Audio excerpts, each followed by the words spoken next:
আজকের তিথিটা কি বলো তো? আজকের তিথিটা কি তোমরা জানো? বলো তো কি, কে বলতে পারবে? হ্যাঁ হ্যাঁ, শ্রী শ্রী জগন্নাথ দেবের স্নান যাত্রা।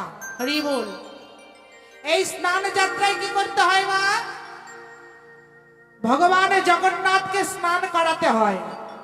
ওই পুরী ধামে এই জ্যৈষ্ঠ মাসের প্রখর রবির তাপে প্রভু জগন্নাথের বড় কষ্ট হয়, শরীর উত্তপ্ত হয়ে যায়।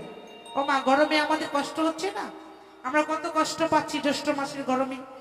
আর এই জ্যৈষ্ঠ মাসের গরমে প্রভু জগন্নাথ দেবের কষ্ট হয় বলে ওই জগন্নাথকে স্নান করানো হয়।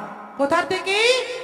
ওই জগন্নাথের ওই পুরী ধামের মন্দিরের পূর্ব দিকে একটা গভীর কূপ আছে, মানে কুয়ো আছে, যেখানে সূর্যের তাপ প্রবেশ করে না।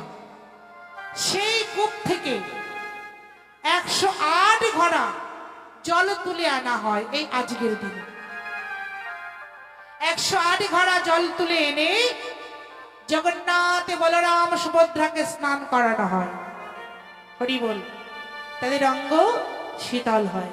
ওমা, আজকের দিনে কারোর বাড়িতে যদি মূর্তি থাকে জগন্নাথ দেবের, যদি গঙ্গা জল দিয়ে স্নান করাতে পারো, যদি তাও না সম্ভব হয় শুধু গঙ্গা জল দিয়ে করাতে পারো, তুলসী গঙ্গা জল দিয়ে করাতে পারো, এতে তো জগন্নাথের কৃপা হবে। যিনি জগতের ভগবান, জগতের নাম, তিনি তো কৃপা করবার জন্য তোমার দরজায় দাঁড়িয়েছে গো।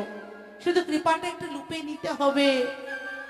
আজকে জগন্নাথ ভগবানকে স্নান করে শীতল করালে তোমার সংসার শীতল থাকবে, তুমি শীতল হয়ে সংসার করবে, ত্রিতাপ জ্বালা তোমায় স্পর্শ করতে পারবে না।